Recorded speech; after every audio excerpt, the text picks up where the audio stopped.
Nephi didn't kill or murder Laban. I have often heard members, when confronted with what seems like a contradiction in the gospel, say, well, God told Nephi to kill Laban. This is cited as evidence that God will contradict himself or his commandments and ask individuals to break commandments. This is false and dangerous. Why dangerous? Because God cannot lie, or he would cease to be God. He cannot contradict himself or act in a way contrary to what he has revealed as true. And if people start thinking this is how God works, they are likely to be deceived. So let's talk about why Nephi didn't kill Laban. The first thing we need to understand is that the sixth commandment of the 10 commandments to not kill should actually be translated, thou shalt not murder. The original Hebrew word is ratzak, which means murder, not the word harag, which means to kill. Even without understanding the meaning of the word, the Bible story clearly lays out that God has allowed and in fact commanded the killing of various people for various reasons. So what is murder then?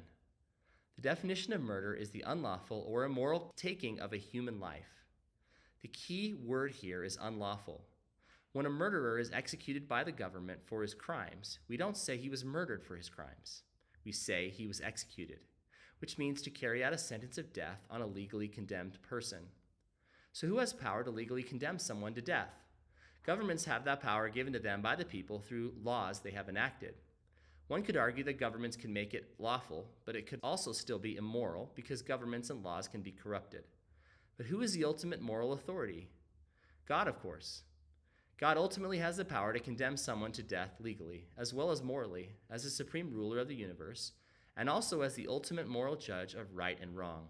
In the time of Laban, God had specifically given commandments regarding capital punishment, and Laban was guilty of death because he had broken 3 of these commandments. They were 1, refusing to follow the Lord's commandments given directly through his prophet, 2, robbery, and 3, false swearing or bearing false witness.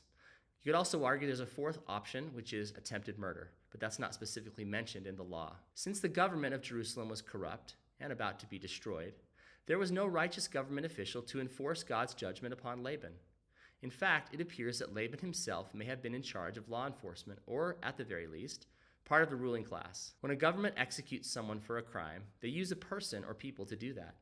For example, men in a firing squad, or a doctor who administers a lethal injection.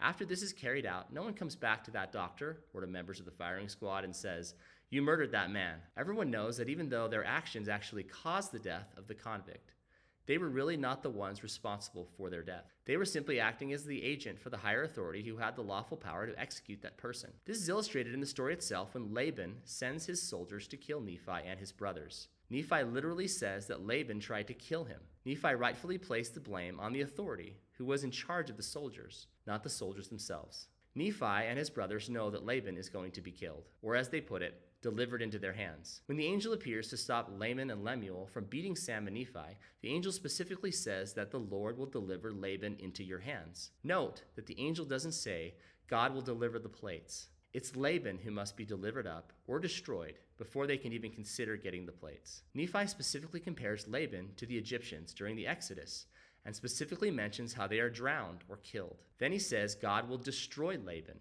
even as the Egyptians. When Nephi heads into the city the final time, he says specifically that he went towards the house of Laban, which is not where the plates were. The plates were in the treasury of Laban, which is a different location. Nephi is expected to find Laban dead or destroyed by God. When Nephi finds Laban and realizes he's not dead, it's a surprise. Yet the very first thing he does is pull out Laban's sword. Nephi's problem, as I imagine it would be for most of us, is being asked by God to be his executioner. Not being a soldier or in law enforcement and being somewhat young, Nephi has never killed anyone. This is why he struggles. Nephi never says that he felt like he was being asked by God to do something unlawful or against the commandments, which you can be sure he would have brought up in his conversation with the Spirit. Nephi specifically says that the Spirit of the Lord told him to slay Laban 2 times, and 2 times says that God has delivered Laban into his hands, as promised by the angel. Nephi specifically says, I did obey the voice of the Spirit, meaning he was obeying a commandment from God, not breaking one. So did Nephi murder Laban? No. Nephi was simply the executioner for the lawful power, in this case God, who had determined that Laban was guilty of death. Nephi didn't decide to execute Laban on his own or without authority in an unlawful way. The execution was God's commandment, and Nephi was only the instrument. If we say that Nephi murdered Laban, then we falsely apply a standard for murder to him that we don't apply to others. Nephi acted as the weapon or means by which God executed Laban.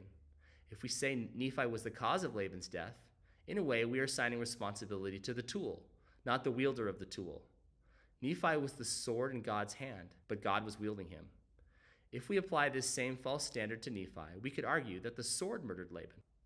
So no, Nephi did not murder Laban. God executed Laban using Nephi as his tool. God didn't contradict his previous revealed commandments or ask Nephi to break a commandment. In fact, Nephi was helping to enforce God's commandments and was only keeping them. And now you know.